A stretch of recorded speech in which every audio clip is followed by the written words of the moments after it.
Hello, everybody. Welcome to this course. In this series of lectures, we will talk about developmental dyslexia. You may hear from some of your friends that they suffered from difficulties in learning reading, according to the definition, which we will discuss in the next episode. These difficulties include reduced reading accuracy and fluency. We say it is specific because the problems are not caused by low general intelligence, specific brain lesions, impaired vision or audition, lack of educational opportunities, motivation, or driven by other psychiatric disorders such as autism or attention deficit hyperactivity disorder. In addition, it is more about oral reading at the word level, but not reading comprehension at sentence or paragraph levels. Please note, hereafter, when I say dyslexia, I mean developmental dyslexia, but not alexia, which is usually caused by brain lesions. First, about myself. I am the instructor of this course. On the screen, you can find my contact information. If you have any questions, do not hesitate to email me. Currently, I am working at the University of Connecticut as a research scientist, cooperating with Dr. Fumiko Hoft.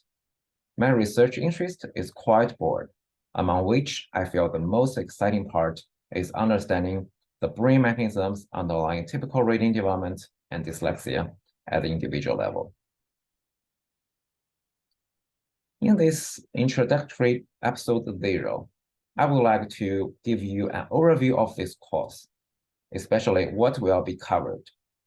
In the following episodes, you will learn about both the basics and hot topics that are very important and to which researchers dedicate themselves.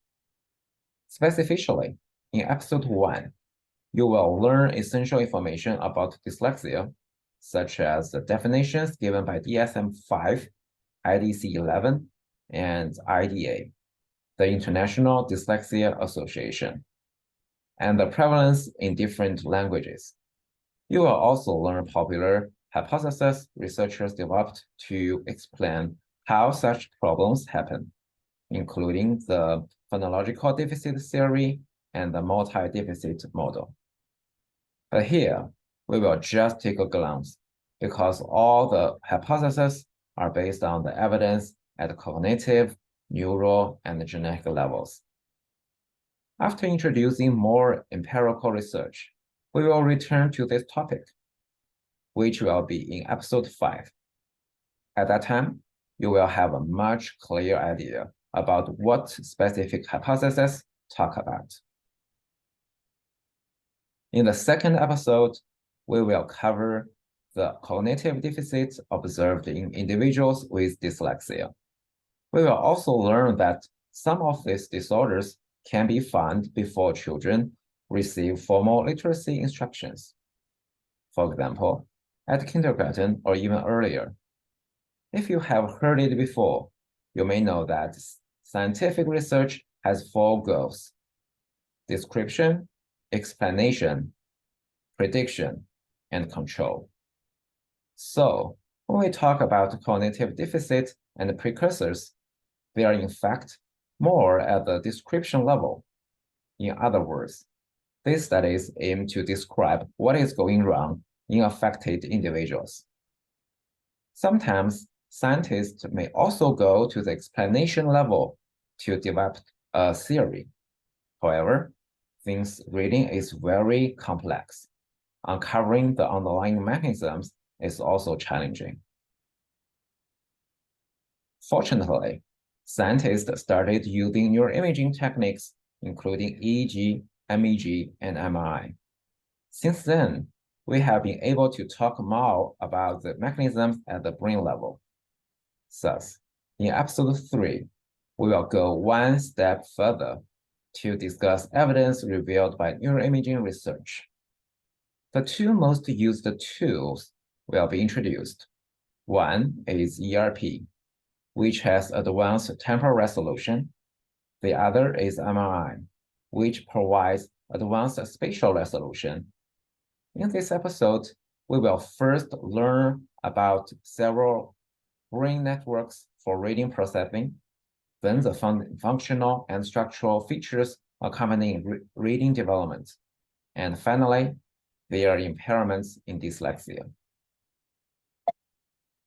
Then, in episode 4, we will learn about genetic and environmental factors associated with dyslexia. These factors are at the causal level. We will cover behavior genetics research, as well as molecular techniques that are increasingly used today, such as GWAS.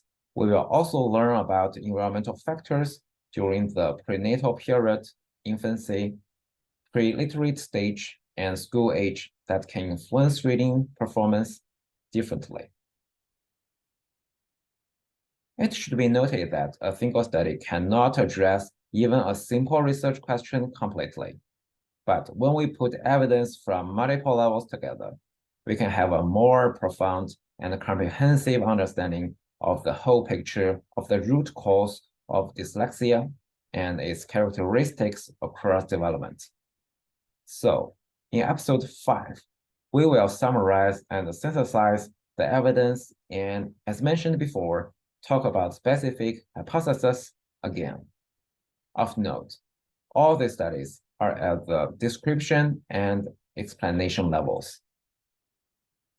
Applying knowledge gained with fundamental research in the real world to solve the problems we meet is one of the ultimate goals. To make it happen, of course, plenty of description and explanation level research is necessary. On the other hand, once we have enough knowledge, we could and should try to use them in terms of reading and dyslexia to promote children's reading performance. Thus, in episode 6, we will discuss an emerging trend in this field, that is, early identification of children at risk for dyslexia.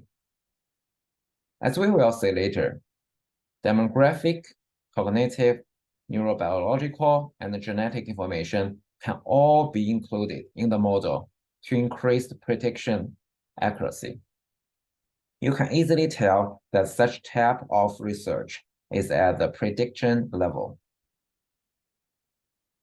In episode 7, we will discuss another hot topic, that is, intervention. At the control level, in fact, researchers and educators have been working together for a long time to find optimal ways to improve reading performance in affected children and adults. As a result, multiple behavior training programs have been designed and administered.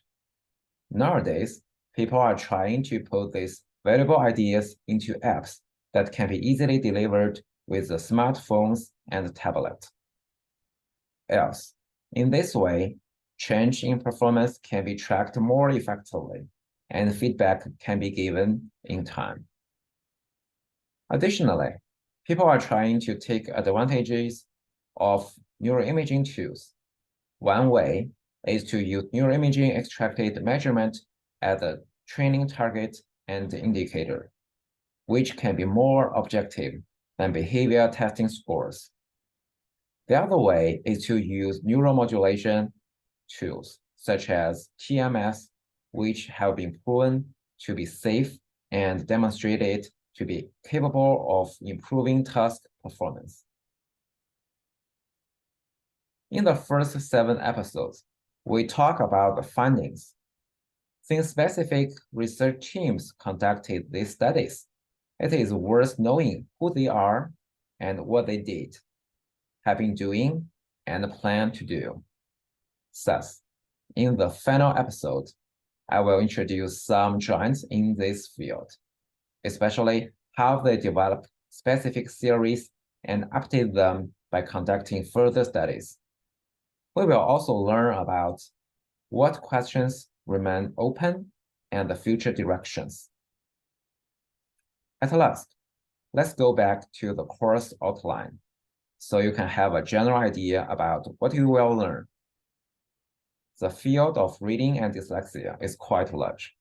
I hope you will enjoy this course and at the same time conquer basic knowledge and join us no matter whether you are more interested in fundamental aspects, such as investigating the underlying brain mechanisms, or more in the practical side, such as using this knowledge to help with early identification and intervention design. Okay, I think that's it. Thank you for your attention. I will see you soon in the next episode.